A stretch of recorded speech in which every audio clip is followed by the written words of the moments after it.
और उस अद्भुत प्रतिज्ञा को देखा था और उस अद्भुत प्रतिज्ञा पर विचार किया था, और वो थी कि जो लोग परमेश्वर से प्रेम रखते हैं और उसकी इच्छा के अनुसार बुलाए गए हैं, उनके लिए सब बातें मिलकर भलाई ही को उत्पन्न करती है। तो हमने देखा था कि जो परमेश्वर से प्रेम रखते हैं और परमेश्वर के पीछे चलना चाहते हैं, उनके लिए सभी बातें, सभी कठिनाइयाँ, सभी परिस्थितियाँ जो भी उनके जीवन के अंदर आती है, सब बातें मिलकर भलाई को उत्पन्न करती है। और किस उद्देश्य से, तो उसका उत्तर है रोमियो 8 अध्याय उसका 29 वचन में, क्योंकि जिन्हें उसने पहले से जान लिया, जिन्हें पहले से ठहराया भी कि उसके पुत्र के स्वरूप में हो। तो परमेश्वर का उद्देश्य केवल हमें सांसारिक आशीषें देना, आराम देना या हमारी समस्याएं हल करना नहीं है। उसका सबसे बड़ा उद्देश्य यह है कि हम उसके पुत्र प्रभु यीशु मसीह के समान बने। देखिए, हम जानते हैं कि जब तक प्रभु यीशु मसीह इस संसार में वापस नहीं आते, हम पूरी तरह सिद्ध नहीं बन सकते, हम पूरी तरह पवित्र नहीं बन सकते। लेकिन कुछ बातें हैं जो प्रभु यीशु मसीह ने हमारे सामने एक उदाहरण के तौर पर रखी है। इब्रानियों में प्रभु यीशु मसीह को हमारा अग्रदूत कहा गया है कि कुछ बातें हैं जिसमें हम इस संसार में रहते हुए प्रभु यीशु मसीह के समान बन सकते हैं, और जब प्रभु आएंगे तो हमें वो पूरी तरह से सिद्ध करेंगे। जब हमें वो महिमा का शरीर देंगे तब हम पूरी तरह से पवित्र और पूरी तरह सिद्ध हो जाएंगे। लेकिन यहाँ पर हम प्रभु यीशु मसीह के समान बनने की ओर बढ़ सकते हैं।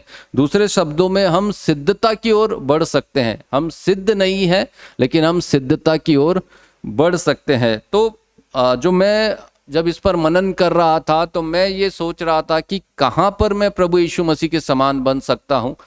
प्रभु यीशु मसीह छोटे बालकों से लेकर एक प्रौढ़ व्यक्ति तक सबके लिए एक उदाहरण है, और सब कोई प्रभु यीशु मसीह को उदाहरण के तौर पर लेकर प्रभु यीशु मसीह के समान, जहाँ पर वो है, जिस स्थिति में वह है, या वो बालक है तो प्रभु यीशु मसीह समान बन सकता है। वो किशोर अवस्था में आ गया है तो वो प्रभु यीशु मसीह समान बन सकता है। वो युवा अवस्था में आया है तो भी प्रभु यीशु मसीह समान बन सकता है, और प्रौढ़ अवस्था में है तो भी वो प्रभु यीशु मसीह समान बन सकता है। तो पहली बात मैं देख रहा था कि हम जहाँ पर प्रभु यीशु मसीह समान बन सकते हैं वो है आज्ञाकारिता में। हम प्रभु यीशु मसीह के जीवन में देखते हैं कि यीशु मसीह के जीवन में सबसे बड़ी विशेषताओं में से एक थी कि वह आज्ञाकारी था। वो हर एक पिता की आज्ञा में आज्ञाकारी था, और हर एक पिता की आज्ञा को अपने जीवन में रहते हुए प्रभु यीशु मसीह ने पूरी की।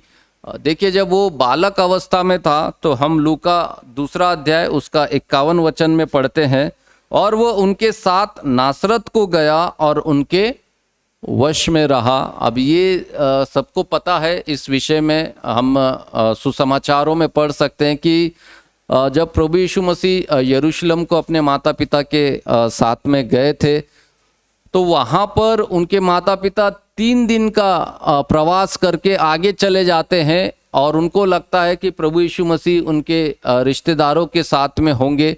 लेकिन जब वो प्रभु यीशु मसीह को खोजने लगते हैं तो प्रभु उनको कहीं पर भी नहीं दिखाई देते, और फिर वो प्रभु को खोजते हुए वापस जब यरूशलेम लौटते हैं तो प्रभु उनको मंदिर में मिलते हैं। एक जो फरीसी या जो सदूकी थी उसके साथ जो है वचन सुनते हुए वे पाते हैं, और वो प्रभु से पूछते हैं कि आपने हमारे साथ ऐसा क्यों किया।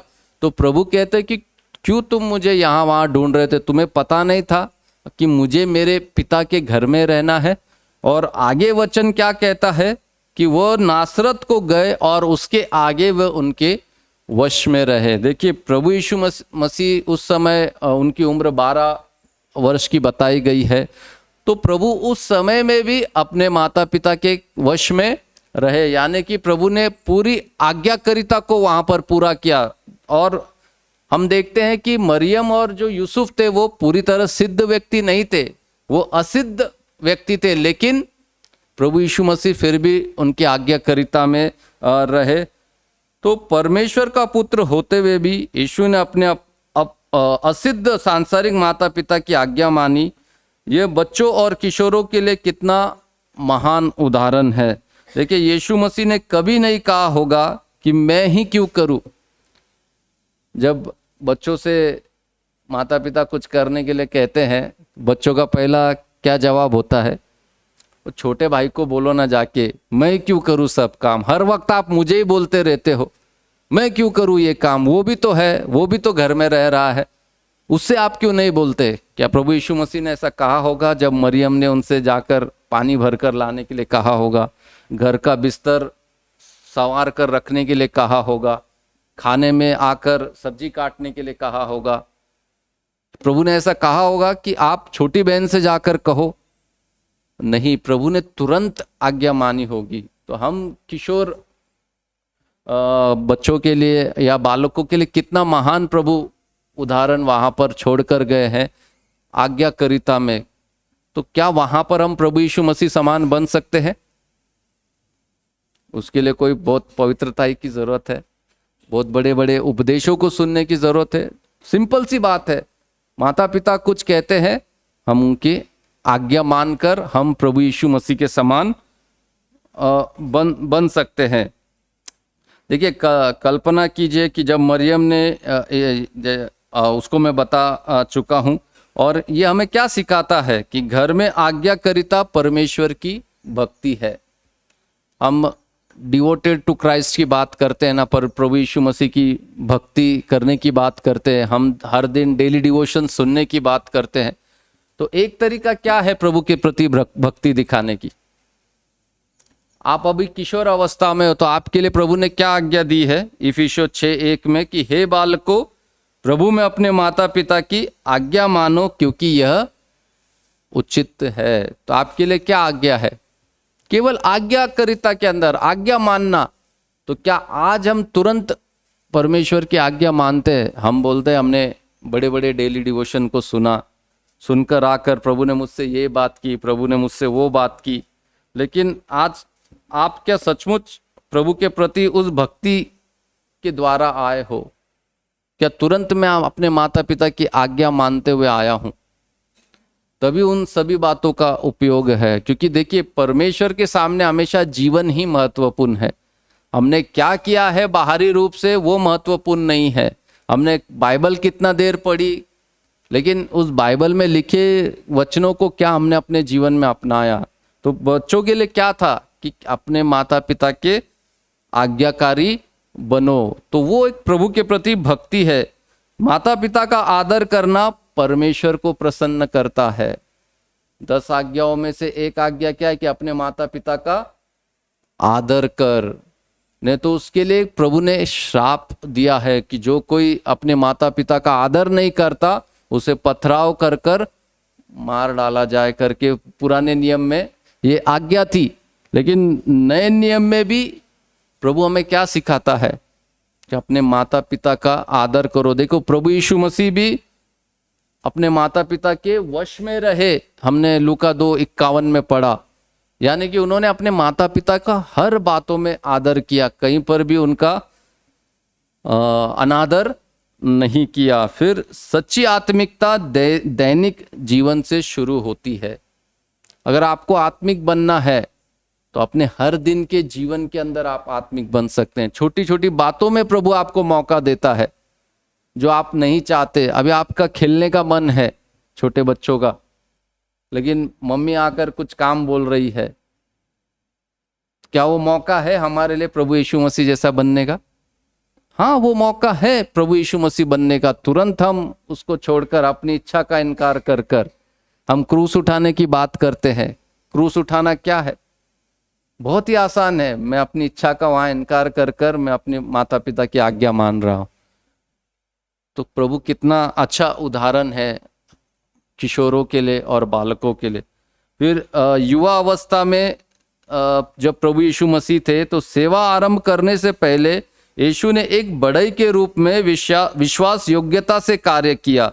मरकुस 6:3 में लोग उसे क्या कहते थे? क्या यह वो बढ़ई नहीं है देखिए प्रभु को सब एक बढ़ई के रूप में जानते थे, यानी कि कारपेंटर के रूप में जानते थे कि प्रभु जब युवा अवस्था में थे तो उन्हें जो भी काम मिला पिता की ओर से, उसने वो काम को पूरी ईमानदारी से किया। कई वर्षों तक प्रभु यीशु ने साधारण जीवन जिया और अपने दैनिक जिम्मेदारियों को विश्वास योग्यता से पूरा किया। आज बहुत से युवा जल्दी महान बनना चाहते हैं, परंतु यीशु हमें धैर्य, विश्वास योग्यता और परमेश्वर के समय के अधीन रहना सिखाता है। तो जब प्रभु यीशु मसीह लगभग 30 वर्ष की आयु में जब उनकी सेवा शुरू हुई, तब भी उन्होंने बपतिस्मा लेकर पिता की इच्छा के अधीन होना स्वीकार किया, जबकि उनमें कोई पाप नहीं था। इसलिए फिलिपियो 2:8 क्या कहता है? उसने अपने आप को दीन किया और यहाँ तक आज्ञाकारी रहा कि मृत्यु, हाँ क्रूस की भी मृत्यु सह ली। देखिए हम कई बार ये प्रश्न पूछते हैं ना, तो हम तो पापी है, हमें बपतिस्मा लेने की आवश्यकता है, परमेश्वर का ये आज्ञा है, क्योंकि हम पुराने मनुष्यत्व में मरकर नए मनुष्यों में जी रहे हैं। लेकिन प्रभु यीशु मसीह को क्या आवश्यकता थी? प्रभु यीशु मसीह को कोई आवश्यकता नहीं थी, लेकिन फिर भी उन्होंने क्या किया? पिता की आज्ञा को वहां पर पूरा किया। सोचिए वहां पर यूहन्ना बपतिस्मा देने वाले के सामने कितने पापी लोग खड़े थे। वहां पर कोई मर्डरर था, कोई चोर था, कोई एडल्टरर था, व्यभिचार करने वाला था, कोई वेश्याएं थी, इस तरह के कई पापी वहां पर यूहन्ना बपतिस्मा देने वाले के साथ सामने खड़े थे, और उनके साथ उस लाइन में लगते हुए प्रभु यीशु मसीह ने बपतिस्मा लिया। वहां पर प्रभु ने अपने मान सम्मान की फिक्र नहीं की। आज के युवा लोग देखिए कितने अपने मान सम्मान की फिक्र करते हैं। जब उन्हें छोटा कोई जॉब मिल जाता है तो क्या सोचते, ये जॉब मेरे टाइप का नहीं है, इसे मैं क्यों करूं। लेकिन क्या हम धन्यवादी होते हैं कि प्रभु आपने मुझे ये जॉब दिया है, यहां पर मुझे आप विश्वास योग्य बनाना चाहते हो। देखिए बढ़ई का उस समय कोई बहुत महान एक ये नहीं था, पोस्ट नहीं थी, एक कारपेंटर की कोई बहुत महान पोस्ट नहीं थी वो, लेकिन पिता ने उन्हें उस काम को दिया। तो वहां पर क्या लिखा है कि प्रभु ने उसे पूरी ईमानदारी से निभाया। क्या ये वो बढ़ई नहीं है? मैं परमेश्वर का पुत्र हूं, मैं इस तरह का छोटा काम करूंगा क्या? प्रभु ने ऐसा कभी भी नहीं सोचा। उन्होंने उस बढ़ई के काम को भी पूरे ईमानदारी के साथ में किया, पूरे विश्वास योग्यता के साथ में किया। तो जब युवा लोग, जब उनको छोटा काम मिलता है तो आप क्या धन्यवाद देते हो? उस समय में क्या प्रभु यीशु मसीह के समान बनने का क्या आपको मौका नहीं है? हाँ छोटा काम है, लेकिन पिता ने मुझे दिया है। भले आज इसमें मेरा मान सम्मान नहीं होगा, रिश्तेदारों में मेरा मान सम्मान नहीं होगा, क्योंकि रिश्तेदार कई बार पूछते हैं ना क्या करता है।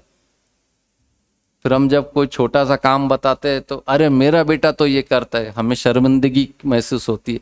लेकिन अगर हम वहां पर प्रभु यीशु मसीह के अनुयायी बनना चाहते, प्रभु यीशु समान बनना चाहते, तो हमने पूरे आनंद के साथ कहना चाहिए कि पिता ने मुझे ये काम दिया है और इसे भी मैं पूरे विश्वास योग्यता के साथ करूंगा। तो वहां पर जो अपने आप को नम्र करता है, परमेश्वर का वादा है कि प्रभु उसे ऊंचा जरूर उठाएगा। लेकिन जहां पर आपको मौका मिला है प्रभु यीशु मसीह समान बनने का, क्या वहां आप बनने के लिए तैयार है? ये बहुत ही महत्वपूर्ण है।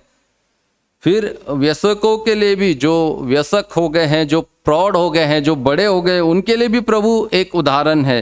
देखिए यीशु हर परिस्थिति में पिता की आज्ञा मानते थे। उन्होंने कहा मैं सदा वही काम करता हूं जो उसे भाता है, यानी पिता को भाता है। गतसमनी में भी जब क्रूस उनके सामने था तब उन्होंने प्रार्थना की, मेरी नहीं परंतु तेरी इच्छा पूरी हो। तो यही सच्ची मसीह जीवन है। अपनी इच्छा पर अड़े रहना नहीं, परंतु परमेश्वर की इच्छा के सामने समर्पित होना। इस प्रकार चाहे हम बच्चे हो, युवा हो, व्यसक हो, हम सब आज्ञाकारिता में यीशु मसीह के समान बन सकते हैं। देखिए प्रभु ने कहीं पर भी अपनी इच्छा पूरी नहीं की। गतसमनी के बाग में भी प्रभु ने क्या कहा था कि पिता हो सके तो ये प्याला मुझसे ले ले, लेकिन मेरी नहीं आपकी इच्छा पूरी हो। तो तो बड़े लोग थोड़ा सा भी कुछ हमारी इच्छा के विरुद्ध होता है तो हमारे जीवन में किस तरह की कंप्लेंट शुरू हो जाती है, किस तरह का बलवा करना शुरू हो जाता है। हम गिड़गिड़ाने लगते हैं, कुड़कुड़ाने लगते हैं, हम घर का माहौल अशांत कर देते हैं, हम जहाँ पर काम कर रहे उस जगह का माहौल अशांत कर देते हैं। रास्ते पे चलते समय जब कोई कट मार के गया तो वहाँ पर हम माहौल को अशांत कर देते हैं। लेकिन प्रभु वहाँ पर हमें किसके जैसा बनने के लिए मौका दे रहा है? प्रभु यीशु मसीह समान बनने का मौका दे रहा है। मेरी इच्छा के लिए मैं जो प्रार्थना कर रहा हूँ, हो सकता है प्रभु उस प्रार्थना का उत्तर अलग तरीके से दिया हो, लेकिन क्या वहां पर मैं आनंदित हूँ? प्रभु यीशु मसीह ने कहा, क्या कहा कि जबकि प्रभु की इच्छा नहीं थी वो प्याला पीने की, फिर भी प्रभु ने कहा कि पिता मेरी नहीं आपकी इच्छा पूरी हो। तो वहां पर हमारे लिए एक मौका है प्रभु यीशु मसीह समान बनने का। उन बातों में हम प्रभु यीशु मसीह के समान बन सकते हैं। फिर दूसरी बात, दूसरी जगह जहां हम प्रभु यीशु मसीह समान बन सकते हैं वो है नम्रता। यीशु का एक और अद्भुत गुण क्या था? वे नम्र थे। यद्यपि वे परमेश्वर थे फिर भी उन्होंने स्वयं को ऊंचा नहीं किया। फिलिपियो 2:5-7 कहता है, वैसा ही मन तुम में भी हो जो मसीह यीशु में था। उसने अपने आप को शून्य कर दिया और दास का स्वरूप धारण किया। यीशु ने अपने चेलों के पांव धोए, यहाँ तक कि यहूदा के भी जो उन्हें पकड़वाने वाला था। तो देखिए कितनी बड़ी नम्रता है प्रभु ने वहाँ पर दिखाया है। भाई ज़ाक एक बार बताते हैं कि पिता परमेश्वर यानी कि परमेश्वर जो सर्वशक्तिमान है, सर्वश्रेष्ठ है, सर्वव्यापी है, उसका मनुष्य रूप धारण कर कर इस संसार में आना, वही कितनी बड़ी नम्रता है। लेकिन संसार में प्रभु आए तो आए, उसके बाद उन्होंने एक साधारण जीवन जिया और उससे भी नीचे गए, क्रूस के ऊपर एक मुजरिम, एक गुनहगार की मृत्यु को उन्होंने मरा। तो कितना प्रभु ने अपने आप को नीचे किया, यानी कि कितना अपने आप को नम्र किया। तो हर दिन प्रभु हमें भी मौका देता है नम्र होने का, क्योंकि प्रभु अभिमानियों का या घमंडियों का सामना करता है और नम्र लोगों को अनुग्रह देता है। तो प्रभु यीशु मसीह ने हमारे सामने उदाहरण रखा हुआ है। देखिए शैतान एक सबसे करीबी स्वर्गदूत था परमेश्वर का, उसको करूब कहा गया है। करूब यानी कि जो परमेश्वर के एकदम करीब रहता है। लेकिन उसने क्या किया? अपने आप को ऊपर ऊंचा उठाना चाहा कि मैं अपना सिंहासन परमेश्वर से भी ऊंचा सिंहासन बनाऊंगा। और वो कहां पर फेंका गया? एक करूब से तो समय नहीं लगा उसको शैतान बनने में। लेकिन उसी तरफ हम प्रभु यीशु मसीह को देखते हैं कि उन्होंने कितना अपने आप को नीचा किया और आज वो कहां पर बैठे हुए हैं? पिता के दाहिने हाथ पर बैठे हुए, मेरे और आपके लिए मध्यस्थी करते हुए। तो क्या वहां पर प्रभु यीशु मसीह से हम नम्रता नहीं सीख सकते? मत्ती 11:29 में प्रभु यीशु मसीह कहते हैं कि मुझसे सीखो क्योंकि मैं नम्र और मन में दीन हूं। तो ध्यान दीजिए, यीशु ने यह नहीं कहा कि मुझसे चमत्कार करना सीखो, मुझसे प्रचार करना सीखो, परंतु उन्होंने विशेष रूप से कहा मुझसे नम्रता सीखो। नम्रता क्या है? प्रभु यीशु मसीह का स्वभाव है। हमने कहीं से लानी नहीं है नम्रता, यह हमारे स्वभाव में होना चाहिए। अगर हम अपने आप को मसीह कहते हुए, तो एक स्वभाव हमारा क्या होना चाहिए? वो है नम्रता। तो किशोर नम्रता सीख सकते हैं जब उन्हें सुधारा जाए। जब बच्चे किशोर अवस्था में होते हैं और जब उन्हें माता पिता सुधारते हैं, तो क्या वो नम्र बन सकते हैं वहाँ पर? जब उन्हें डिसिप्लिन किया जाता है माँ बाप के द्वारा, क्या वो बलवा करते हैं या उस सुधार को स्वीकार करते हैं? वहाँ पर हमें मौका है प्रभु यीशु मसीह के समान बनने का। माता पिता और बड़ों का आदर कर कर हम नम्र कर सकते हैं, बन सकते हैं। देखिए हमारे भारत के कल्चर में बड़ों का आदर करना सिखाया जाता है, लेकिन क्या हमारे स्वभाव में वो है बड़ों का आदर करना? हम वहां पर नम्र बन सकते हैं, यह न सोचकर कि वे सब कुछ जानते हैं। किशोर लोगों में ये खास करके आदत होती ना, उन्हें लगता है कि हमें सब कुछ पता है, माँ बाप तो बूढ़े हो गए हैं, या कोई बड़ा बुजुर्ग कोई एडवाइस दे रहा है तो किस तरह से उसका सामना करते हैं। अरे यार बुढ़ा तो कुछ भी बोलता है, मुझे पता है मेरे लिए क्या सही है। आते ना ये शब्द, मैं क्यों कह पा रहा हूँ, मैं भी उस अवस्था से आया हूँ। मैंने भी कहा यार बुढ़े को क्या पता, लेकिन प्रभु का धन्यवाद कि समय रहते हुए प्रभु ने मुझ पर अनुग्रह किया, मुझे बदला, मुझे बड़ों का आदर करना सिखाया, उनकी एडवाइस सुनना। देखिए ठीक है, नहीं सही लगती है उसको मत करो, पर प्यार से हम सुन तो सकते हैं ना। हमें करना जो प्रभु का आज्ञा कहती है वही करना है, पर हम एडवाइस सुनने में कुछ उसमें जाता है तो वहां पर प्रभु हमें मौका देता है। प्रभु यीशु मसीह को भी कई एडवाइस दिए होंगे उनके माता पिता ने। मरियम के विषय में भी हम देखते हैं, जब विवाह के अंदर जहाँ पहला चमत्कार प्रभु ने किया था, वहाँ पर भी जब मरियम ने उनसे कहा कि दाखरस या दाख मधु खत्म हो चुका है, तो प्रभु उनसे आदरपूर्वक कहते कि मेरा समय अब तक नहीं आया है। लेकिन जब पिता ने उनसे कहा कि ठीक है जो आपकी माँ कहती है वो सुनो करके, तो प्रभु ने फिर पानी को दाखरस बनाया, लेकिन वहाँ पर अपने माता पिता का आदर किया। और आदर करके वो क्या दिखाया उन्होंने, उनका स्वभाव जो नम्र है। और प्रभु ने कभी भी ये नहीं दिखाया, देखिए वो खुद परमेश्वर थे, लेकिन हम देखते कि कई जगहों पर पतरस उन्हें डांट रहे हैं, उनके शिष्य उन्हें कह रहे हैं कि प्रभु नहीं ऐसा मत करिए करके, ये सही नहीं है, ये गलत नहीं। प्रभु ने कहा कि मैं परमेश्वर का पुत्र हूं, मुझे सब पता है। ऐसा कहा कहीं पर भी नहीं, हम कहीं पर भी नहीं सुनते इसके विषय में। तो क्या हम नम्र नहीं बन सकते? हम जिस दिन सोच लेते हैं कि हमें सब कुछ पता है, उस दिन हमारा अंत है। देखिए मेरे एक सुपरवाइजर थे, उन्होंने मुझे ये पार्ट सिखाया था, क्योंकि जब मैं कतर में पहली बार गया था तो मुझे इलेक्ट्रिकल के विषय में कुछ पता नहीं था, वायरिंग के विषय में कुछ पता नहीं था, और थोड़ा ही जो हाउस वायरिंग था उसी के विषय में पता था। और वो पहला एक ब्रेकर उन्होंने चेंज करने के लिए दिया मुझे, तो पहला तो मैंने बहुत आसानी से कर लिया, लेकिन दूसरा चेंज करते समय मेरे हाथ कांपने लगे। तो उसने मुझे हटने के लिए कहा और उसने खुद उस काम को किया और मुझसे कहा कि चलो। तो मुझे लगा अभी बॉस के पास लेकर जा रहा, तो मैं वहां पर डर गया, लेकिन अपने वर्कशॉप में लेकर गया और मुझे कहा कि क्या हुआ। तो मैंने उससे कहा कि सर नहीं, आप आकर पीछे खड़े हो गए इसलिए मैं डर गया। तो बोले क्यों, मैं कोई राक्षस हूँ क्या, मैं कोई दानव हूँ जो मुझसे डर गया? तो मैंने कहा नहीं सर।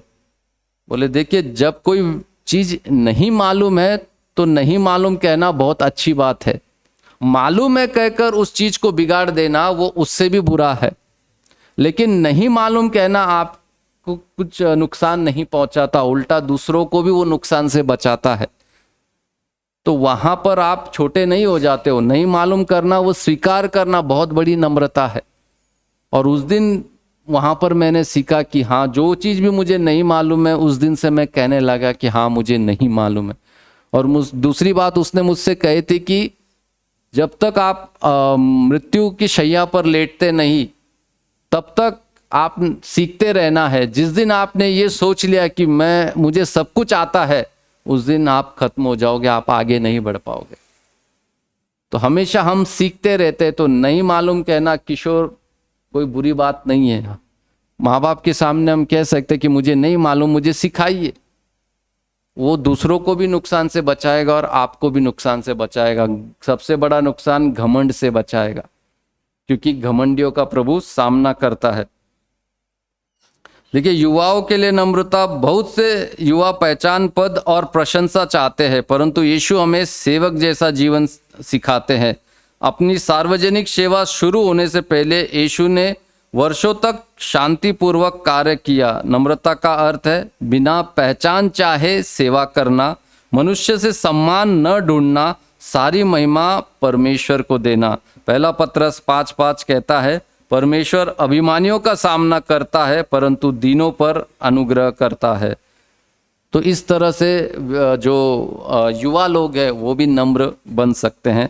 फिर वयस्कों के लिए नम्रता, वयस्क यीशु के समान बन सकते हैं, अपने परिवार की बलिदान के साथ सेवा कर कर, दूसरों को जल्दी क्षमा कर कर, घमंड और स्वार्थ से दूर रहकर, कमजोर लोगों के साथ नम्रता से व्यवहार कर कर।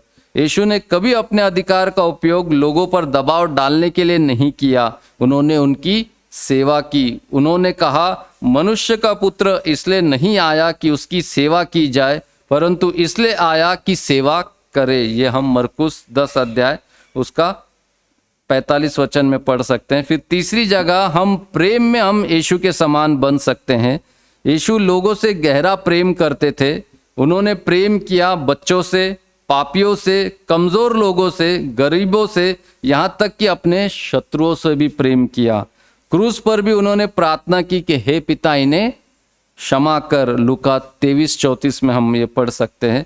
यीशु के समान बनने का अर्थ है दूसरों को क्षमा करना, जरूरतमंदों की सहायता करना, प्रेम से बोलना, बिना पक्षपात के प्रेम करना। तो प्रेम में भी हम प्रभु यीशु मसीह के समान बन सकते हैं। फिर चौथा है, पवित्रता में हम प्रभु यीशु मसीह समान बन सकते हैं। यीशु ने पापमय संसार में रहते हुए भी पवित्र जीवन जिया। इब्रानियों 4:15 कहता है कि सब प्रकार से हमारी नाई परखा तो गया तो भी निष्पाप निकले। आज के युवा हर और अशुद्धता से घिरे हुए हैं, परंतु यीशु दिखाते हैं पवित्र आत्मा की सामर्थ्य से शुद्ध जीवन जीना संभव है। धन्य है वे जिनके मन शुद्ध है, क्योंकि वे परमेश्वर को देखेंगे। तो हम पवित्र जीवन भी जी सकते हैं, लेकिन अपनी सामर्थ्य से नहीं, पवित्र आत्मा की सामर्थ्य से। प्रभु यीशु मसीह ने ये सिद्ध किया है। उस समय भी प्रभु के इर्द गिर्द बहुत सारे पापी लोग थे, पर उनके बीच में भी रहते हुए प्रभु ने एक पवित्र जीवन जिया और वहां गवाही हुई कि उनमें कोई पाप नहीं था। तो आज हम भी उस जगह पर प्रभु यीशु मसीह समान बन सकते हैं। देखिए, प्रभु यीशु कहते हैं कि अगर तुम्हारी दाहिनी आंख तुम्हें अगर ठोकर खिलाए तो उसे निकाल कर फेंक दो। ये बेहतर है कि तुम एक आंख होकर स्वर्ग में जाओ, ना कि दोनों आंख होते हुए नरक में जाओ। तो आंख का निकालना का क्या अर्थ है कि प्रभु वहां पर हमें आंख निकालने के लिए कहते हैं? नहीं। जैसे कोई गंदा चित्र हम देख रहे हैं, युवा जो लड़के हैं, कोई अश्लील चित्र को जब हम देख रहे हैं, जब टीवी के ऊपर कुछ अश्लील आ रहा है, इंटरनेट के ऊपर कुछ गंदी बातें आ रही है, तो आंख का निकालने का अर्थ क्या है कि उससे तुरंत अपने आप को, अपनी नजर को हटा ले। वहां पर प्रभु हमें सामर्थ्य देते, वहां पर प्रभु हमें अनुग्रह देते। प्रभु से मांगिए कि ये लड़की ने इतने छोटे कपड़े पहने हुए हैं, प्रभु मुझे इसे देखने की बहुत इच्छा हो रही है, पर मुझे सहायता कर कि मैं इससे अपनी आंखें हटा लूं और मैं यहाँ पर प्रभु यीशु मसीह के समान बनूं। कैसा देखा होगा प्रभु यीशु मसीह ने जब लड़कियां छोटे कपड़े पहनकर आती होगी? देखिए, एक बार देखना पाप नहीं है, लेकिन दोबारा देखना पाप है। हम आंख बंद कर कर तो संसार में नहीं चल सकते, लेकिन अपने आंख को निकाल लेने का अर्थ क्या है कि दोबारा उस ओर ना देखे। प्रभु से सामर्थ्य मांगिए। वहां पर इंटरनेट पे कोई गंदा चित्र आ रहा है, किसी दोस्त ने भेज दिया, क्या हमारी इच्छा है कि उसको देखकर फिर डिलीट कर देता हूं? नहीं, तुरंत हमने डिलीट करना है, क्योंकि वो मेरे लिए अच्छा नहीं है, क्योंकि ये मेरे जीवन के अंदर एक चित्र बना देगा जो पूरा जिंदगी भर मैं उसे भूल नहीं पाऊंगा। मैंने अपने युवावस्था में ऐसी कई बातों को किया है और आज भी मैं उससे संघर्ष कर रहा हूं, क्योंकि उस समय मुझे वचनों का बारे में पता नहीं था। लेकिन आज आपको मौका मिला हुआ है। आप क्यों गंदगी को अपने दिमाग में भरना चाहते हैं? प्रभु यीशु मसीह समान पवित्र बनने। फिर प्रार्थना में हम प्रभु यीशु मसीह के समान बन सकते हैं। यीशु लगातार प्रार्थना करते थे, सुबह सुबह प्रार्थना करते थे, महत्वपूर्ण निर्णयों से पहले प्रार्थना करते थे, दुख के समय प्रार्थना करते थे। यदि परमेश्वर के पुत्रों को प्रार्थना की इतनी आवश्यकता थी, तो हमें कितनी अधिक आवश्यकता है। जो मसीह प्रार्थना नहीं करते वो यीशु मसीह समान नहीं बन सकते। कल भी हम जब उपवास प्रार्थना के लिए बैठे थे, तो भाई यशुराज ने अर्पिता से बहुत ही अच्छी बात पूछी कि ये सेवकाई को लेने से पहले क्या आपने प्रभु से प्रार्थना कर कर पूछा है? एलाइजा से वही बात पूछी। और मुझे वो बात इतना स्ट्रक हुई, छोटी सी बात थी, लेकिन मुझे निजी जीवन में बहुत ही, हाँ, मैं कई बार जो मेरी इच्छा के थ्रू होता है मैं कभी उसके लिए प्रार्थना नहीं करता हूँ। हाँ, इसमें प्रभु की इच्छा होगी क्योंकि मेरी इच्छा है, लेकिन जो मेरी इच्छा के विरुद्ध होता है उसमें मैं ज़रूर प्रार्थना करता हूँ, या भाइयों से भी कहूँगा कि मैं प्रार्थना करके बताऊँगा। लेकिन जो मेरी इच्छा के अनुसार है मैं तुरंत कह देता हूँ कि प्रभु की इच्छा है, मैं क्या प्रार्थना करने जाता हूँ। जब हम प्रलोभन में पड़ते हैं तब हम क्या प्रभु से सहायता मांगते हैं? क्या हम खुद की सामर्थ्य से कोशिश करते हैं, अरे थोड़ा बार देख लूंगा तो मुझे कोई फर्क नहीं पड़ता, मुझ में ताकत है, मैं इसके ऊपर जय पा सकता हूं? नहीं, हमने तुरंत, देखिए प्रभु यीशु मसीह को प्रार्थना की आवश्यकता थी जब उस संसार में, तो हमें कितनी है? तो हमने हर वक्त प्रार्थना का वो स्वभाव बनाकर रखना है। पोजीशन जरूरी नहीं, घुटनों पर ही हर समय आना आवश्यक नहीं है। हम जैसे भी, जिस भी समय पर है, जब प्रभु की सहायता की आवश्यकता है, प्रभु हमारी मदद के लिए आते हैं, तो हम प्रार्थना में प्रभु यीशु मसीह के समान बन सकते हैं। तो आइए हम इस इच्छा को अपने अंदर लाए कि प्रभु तू अपने समा, जो पिता की इच्छा है वो मुझ में पूरी कर। देखिए जहां पर भी प्रकाशन है, जिस विषय में प्रकाशन है, वहां पर पिता आपको प्रभु के समान बनाएंगे। प्रभु पीएचडी लेवल वाला सवाल हम दूसरी कक्षा में है तो हमें नहीं देगा। जब हम पीएचडी लेवल पर पहुंच जाएंगे तभी वो सवाल हमारे लिए आएगा। लेकिन आज अगर दूसरी कक्षा में है तो दूसरी कक्षा का ही सवाल आएगा, वहीं पर हमें प्रभु यीशु मसीह समान बनना है। तो आज हमारा लेवल क्या पर, हम कौन सी क्लास में है, आइए हम उसको जाने और वहां पर प्रभु के समान बनने के लिए पिता से प्रार्थना करें, क्योंकि वहां पर भी वो पवित्र आत्मा हमें देता है ताकि हम प्रभु के समान बन पाए। प्रभु हम सबकी सहायता करें।